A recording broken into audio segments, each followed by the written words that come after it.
Melihat dunia apa adanya, antara kenyataan dan ilusi yang menenangkan. Dalam kehidupan sehari-hari, banyak dari kita hidup dalam narasi-narasi yang diciptakan bukan karena mereka benar, tapi karena mereka menghibur. Otak manusia, sejak awal keberadaannya, memang lebih dirancang oleh alam semesta untuk bertahan hidup daripada mencari kebenaran objektif. Ia belajar cepat, menyederhanakan realitas, dan menciptakan jalan pintas mental demi menjaga kestabilan emosional. Karena itu, seringkali kita tidak melihat dunia sebagaimana adanya, tapi sebagaimana yang kita perlu lihat agar bisa tetap berjalan. Ketika seseorang mengalami pengalaman buruk, seperti disakiti, ditolak, atau menghadapi ketidakadilan, respons alami otak adalah mencari makna agar tidak hancur secara psikologis. Maka muncullah konsep seperti karma, dosa dan pahala, surga dan neraka. Ada hikmah di balik semua ini. Konsep-konsep ini bukan bukti kebenaran mutlak, tapi lebih sering berfungsi sebagai obat penenang jiwa. Realitas yang keras dan kadang tidak terduga membuat banyak orang mencari penghiburan spiritual agar mereka tetap bisa bangun keesokan harinya tanpa kehilangan harapan. Namun, dari sudut pandang realistis atau bahkan nihilistik, dunia ini bekerja hanya berdasarkan hukum sebab dan akibat.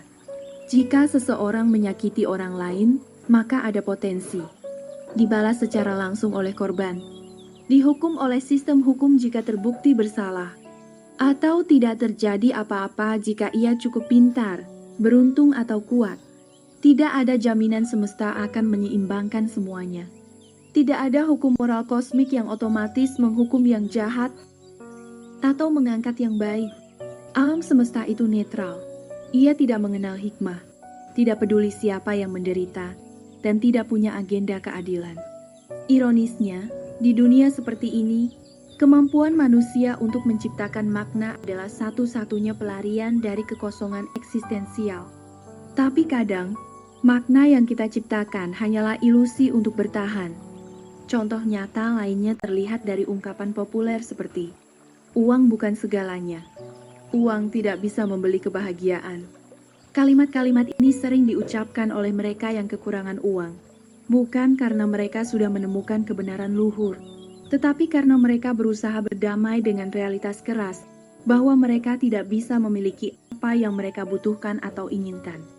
Sementara di sisi lain, hampir semua aspek hidup modern, yaitu dari makanan, kesehatan, pendidikan, hiburan, hingga rasa aman, semuanya butuh uang. Uang memang bukan satu-satunya sumber kebahagiaan, tapi kekurangan uang adalah salah satu sumber penderitaan paling nyata.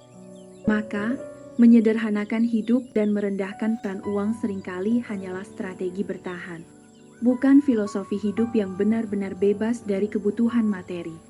Akhirnya, kita harus bertanya pada diri sendiri, apakah kita ingin hidup dalam kenyamanan ilusi atau bersiap menanggung beban melihat dunia apa adanya? Keduanya ada konsekuensinya. Yang satu menenangkan, yang lain membebaskan meski kadang menyakitkan.